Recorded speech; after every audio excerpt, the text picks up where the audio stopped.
Hey, this is Andrew Connell, and I want to take a minute and talk to you a little bit about a full-day workshop I'm doing at the SharePoint Fest conference coming up at the end of April, beginning of May in Washington, D.C. Love this conference. I'm really looking forward to it.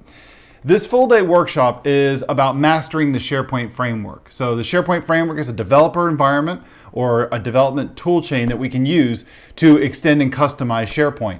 Now, this workshop is a full-day experience, and it's based off of a course that I have that is over 20 hours long, but I've compressed it down and focused on the biggest pieces to it so that we can really get ramped up on what the SharePoint Framework is. So if you've got no experience with the SharePoint Framework, you're going to learn what it is, how to get your environment set up, some little tips and tricks about your environment as well. And then we're going to start building stuff. We're going to build web parts and extensions. You're going to see how to connect two different SharePoint Framework components together using something called dynamic data, which you may be familiar with as like connected web parts.